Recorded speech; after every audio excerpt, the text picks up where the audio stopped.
Ya, ketika mereka ditempatkan tidak pada tempatnya. Ternyata ini diduga merupakan salah satu serangan yang masif dan juga terstruktur. Bermain sebagai gamer perempuan memungkinkanku melihat masalah seputar inklusi dan juga representasi. Oke.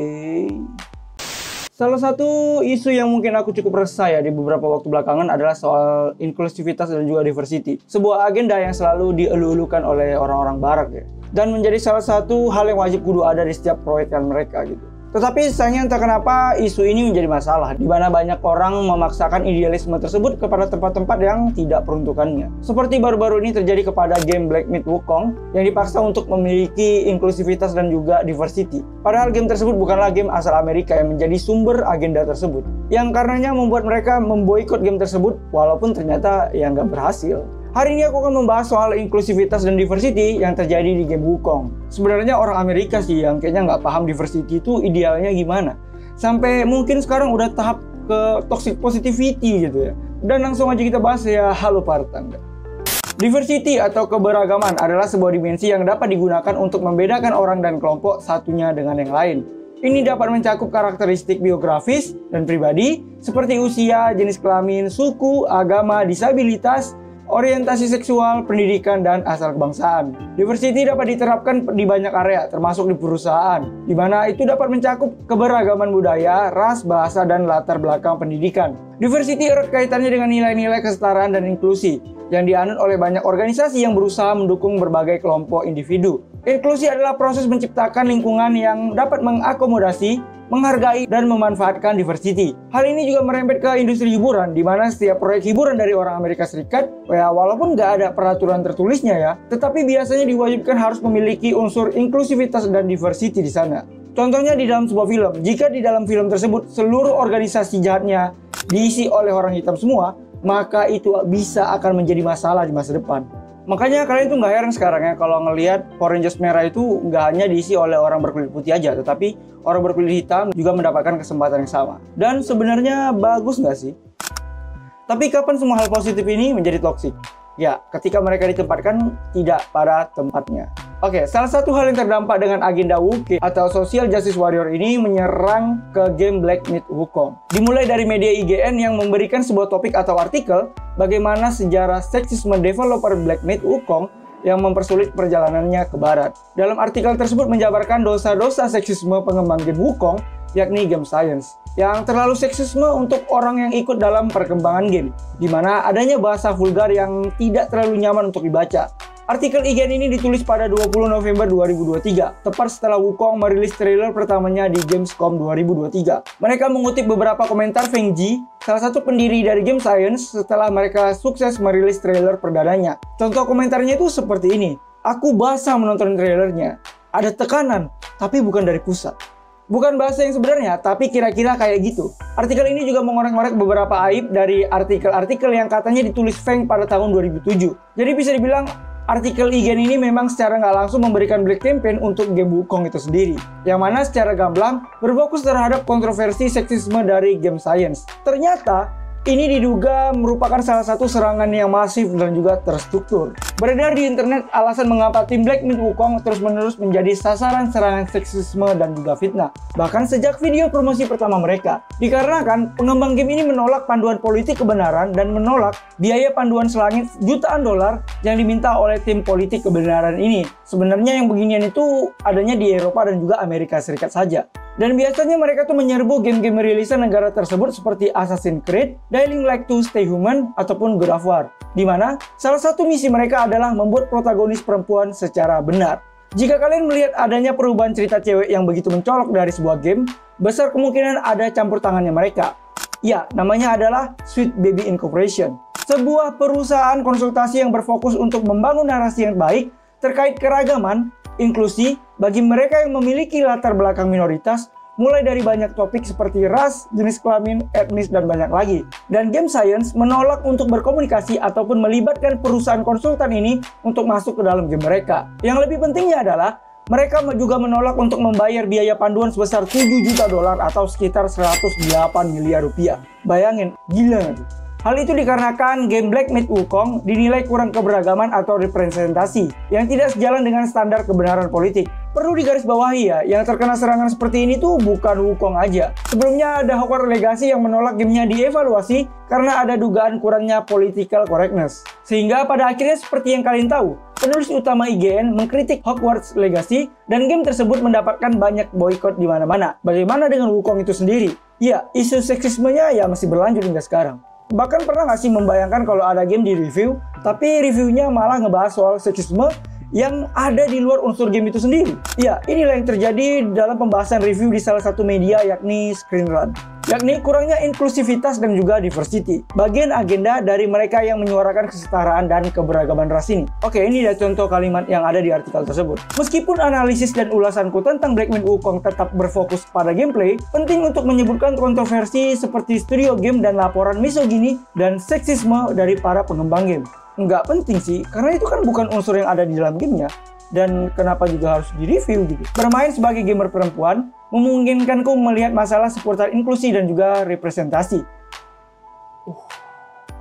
Oke. Kurangnya keberagaman dan inklusivitas selaras dengan komentar misoginis yang dilaporkan telah dibuat oleh para pengembang yang menyatakan penghinaan terhadap perempuan yang memainkan game mereka. Meskipun Black Myth Wukong memang memiliki momen-momen yang benar-benar menyenangkan, perasaan mendasar bahwa perempuan tidak diterima di dunia ini terasa hadir di seluruh pengalaman bermain gameku. Apa ini? Gamenya tidak menerimaku. Gamenya tidak menerimaku. Perlu dicatat bahwa game ini didasarkan pada novel Journey to the West yang memang terdiri dari beberapa karakter wanita penting, tetapi tidak menyertakan wanita sama sekali atau hanya menyertakan beberapa karakter wanita dalam adaptasi yang ditujukan untuk audiens modern. Cukup membingungkan. Nggak bingung sih, karena aku dulu nontonnya Keras Sakti dan itu lumayan bikin aku cukup paham itu siapa-siapa aja. Jadi kayaknya nggak ngaruh sih. Meskipun hal ini tidak mengurangi kegembiraan dan kesenangan pertarungan bos itu sendiri, penggemar wanita game Souls-like mungkin akan memiliki perspektif yang berbeda. Terutama mengingat bahwa, menurut laporan, pengembang juga menyatakan bahwa wanita tidak mampu menikmati atau memiliki keterampilan dalam jenis game ini. Bantu nih developer gamenya. Masa idenya nggak bisa menerima game ini? Game jelek ini. Game jelek. Tapi seru sih. Tapi tetap aja jelek ini. Yang jadi pertanyaannya adalah, apakah game tersebut akan lebih seru kalau orang hitamnya ditambah? Atau apakah game tersebut akan kehilangan keseruannya jika tidak ada orang hitamnya di sana? Atau apakah game tersebut makin seru kalau makin banyak perempuannya? Atau game tersebut jadi nggak seru karena nggak banyak wanitanya di sana?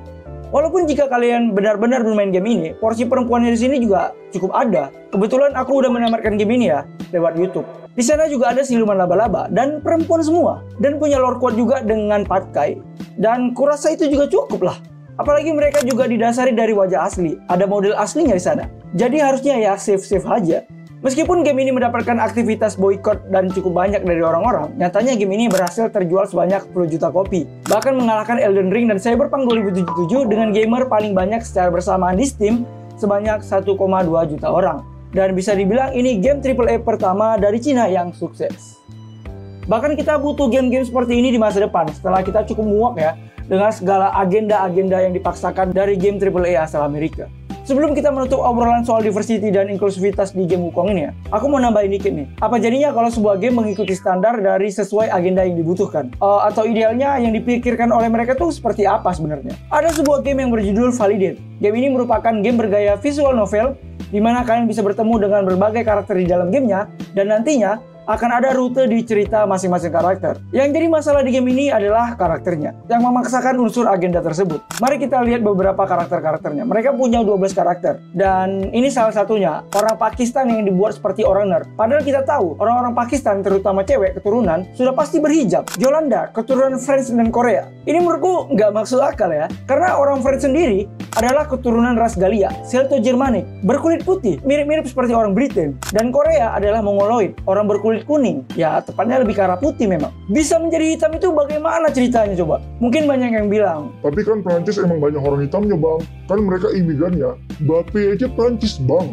Tapi kalau kita memang bicara keberagaman, ya berarti unsur ras dong. Kenapa orang Prancis fokus rasnya yang diambil orang imigrannya gitu? Sementara orang berkulit hitam di Prancis itu rata-rata hanya 8,43%. Bagaimana mungkin 91% diwakili oleh 8,43%? Apalagi soal ras gitu.